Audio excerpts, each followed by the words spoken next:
सुबह के 7:30 बजे जब निधि स्कूल के लिए तैयार हुई तो चुपके से ऊपर मम्मी के बेडरूम में गई।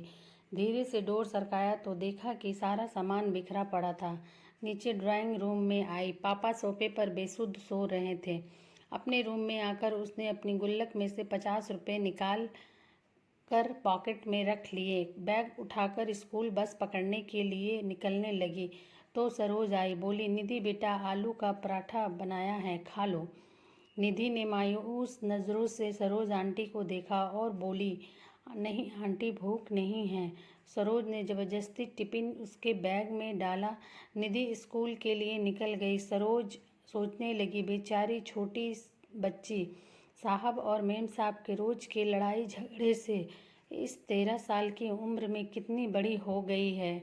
सरोज पिछले 10 सालों से नेहा व नरेश के यहाँ काम कर रही है। दोनों मल्टीनेशनल कंपनी में ऊंचे पदों पर कार्यरत हैं। निधि उनकी इकलौती बेटी है। किसी भी चीज़ की कोई कमी नहीं है, पर हर समय दोनों एक दूसरे से लड़ते रहते हैं। नरेश पिछले कुछ समय से नेहा से तलाक चाह रहा है और चाहता है निधि की जिम्मेदारी नहीं उठाए, और नेहा निधि की जिम्मेदारी नरेश को देने के साथ जायदाद में हिस्सा चाहती है। इस कारण दोनों लड़ते रहते हैं। बच्चे की जिम्मेदारी कोई नहीं लेना चाहता, इसलिए दोनों एक दूसरे के लिए अपशब्दों का इस्तेमाल करते हैं। बेचारी निधि स्कूल से घर आकर अपने कमरे में दुबक जाती है। केवल सरोज आंटी से ही बात करती है। रोज की तरह नेहा और नरेश ने नाश्ता अपने अपने कमरों में किया और ऑफिस के लिए निकल गए। करीब 12 बजे स्कूल से कॉल आया कि जल्दी हॉस्पिटल पहुँचें, निधि को चोट आई है। हॉस्पिटल पहुंचकर पता चला कि निधि बहुत ऊपर से सीढ़ियों से गिर गई है। आईसीयू में रखा गया था। ऑपरेशन की तैयारी हो रही थी। सिर में बहुत गहरी चोट आई थी। ऑपरेशन शुरू हुआ पर जिंदगी मौत से हार गई। नेहा और नरेश स्तब्ध रह गए। उन्हें ऐसा झटका लगा था कि अपने सुध बुध ही खो बैठे थे। निधि की दादी भी आ गई थी। बेटा बहू को देखकर उन्होंने नफरत से मुंह फेर लिया। पूछताछ हुई। टीचर, स्टूडेंट्स सभी के बयान लिए गए। यही पता चला कि बैलेंस बिगड़ने से नीचे गिर गई। तेरावा निपटने के बाद नरेश ने अपनी माँ को रोकना चाहा, पर उन्होंने आंखों में आंसू भर कर कहा, तुम दोनों की खुदगर्जी और जिद मेरी पोती को खा गई।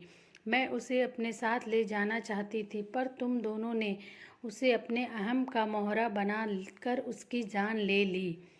तुम दोनों को मैं माफ़ नहीं कर पाऊंगी। यह कहकर माँ चली गई।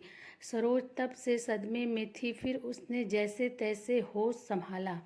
नरेश और नेहा से कहा, मेम साहब, मैं अब यहाँ नहीं रह पाऊंगी। इस घर की दीवारें मेरी निधि की सिसकियों से भरी है। उसे मैंने कभी अपनी गोद में तो कभी छिप कर रोते हुए देखा है। कभी तो मेरा मन किया कि उसे लेकर भाग जाऊं, पर मैं डरपोक थी और ऐसा नहीं कर सकी। अगर चली जाती तो शायद वो आज जिंदा होती। नरेश और नेहा के पास अब शायद कहने को कुछ नहीं था। जैसे जैसे दिन बीत रहे थे, उनका लड़ाई झगड़ा एक अजीब सी बर्फ में तब्दील हो चुका था। उनकी सारी भावनाएं अंदर ही अंदर एक खामोशी अख्तियार कर चुकी थी। संडे का दिन था। बड़ी मुश्किल से नेहा ने निधि के रूम में जाने की हिम्मत जुटाई थी। महीनों दोनों उसके कमरे में कदम नहीं रखते थे। कैसे माँ बाप थे वो दोनों। उसका रूम, उसका बेड, तकिया, उसकी किताबें, उसकी पेंसिल, पेन, स्कूल बैग सब वैसे ही रखा था। अलमारी खोली तो उसके कपड़े नीचे गिर पड़े। उसका हल्का ब्लू नाइट सूट, जिसे वह अक्सर पहना करती थी। नहीं, नेहा रोते हुए अलमारी से सामान निकालने लगी। तभी उसके हाथ एक ब्लू कलर की डायरी लगी। उसने कांपते हाथों से उसे खोला। आगे के कुछ पेज फटे हुए थे। पेज दर पेज टूटे दिल की दास्तां छोटे छोटे टुकड़ों में दर्ज थी। मम्मी पापा, मैं आपको डियर नहीं लिखूंगी, क्योंकि डियर का मीनिंग प्यारा होता है। पापा, आप मम्मी को कहते हो कि तुम्हारी बेटी है, और मम्मी आप पापा को कहते हो तुम्हारी बेटी है। आप दोनों ये क्यों नहीं कहते हो कि हमारी बेटी है? अगले पेज पर था, पता है जब मैं मामा जी के घर जाती हूँ मामा मामी मुझे बहुत प्यार करते हैं। मामी अनु को जब प्यार से मेरा बच्चा कहती है तो मुझे बहुत लगता है कि क्या मैं प्यारी बच्ची नहीं हूँ। मम्मा मैं तो आपका सारा कहना मानती हूँ, फिर भी आपने मुझे कभी प्यारी बच्ची नहीं कहा। अगले पेज पर था, मम्मी जब मैं बुआ के घर जाती हूँ तो बुआ मुझे बहुत प्यार करती है, पर खाना नच के पसंद का बनाती है।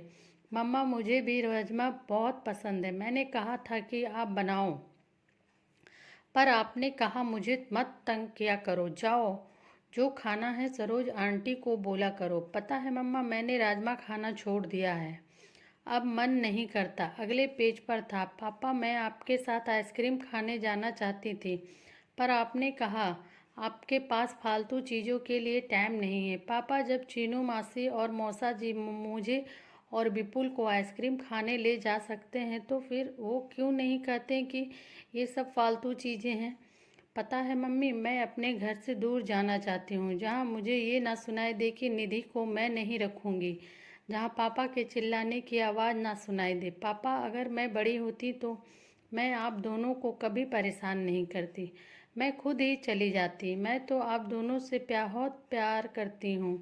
पापा मम्मी आप दोनों मुझे प्यार क्यों नहीं करते। एक पेज पर था, I love you Saroj aunty मुझे प्यार करने के लिए, जब मुझे डर लगता है आपने पास सुलाने के लिए, मेरी हर बात सुनने के लिए। और अंतिम पेज पर था, दादी आई लव यू आप मुझे यहाँ से ले जाओ, आइसक्रीम आई प्रॉमिस कभी तंग नहीं करूँगी। नेहा डायरी को सीने से लगाकर ज़ोर ज़ोर से रो पड़ी। नरेश भी उसके रोने की आवाज़ सुनकर आ गया था। नेहा ने डायरी उसे पकड़ा दी, पेज दर पेज पलटते हुए उसके चेहरे के भाव बदलते जा रहे थे। वह खुद को संभाल नहीं पाया और ज़मीन पर बैठ गया। नेहा रोते हुए बोली, नरेश वो एक्सीडेंट नहीं आत्महत्या थी, सुसाइड था। जिस रिश्ते को हम बोझ समझते थे उससे हमारी निधि ने हमें आज़ाद कर दिया। नरेश हम दोनों ने अपनी बच्ची को मार डाला।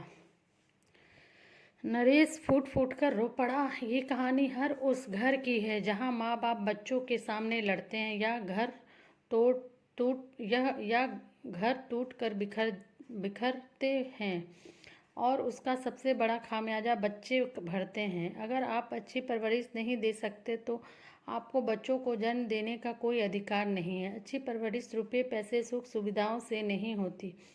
इसका मतलब यह है कि आप बच्चों की भावनात्मक ज़रूरत के समय उसके कितने करीब हैं।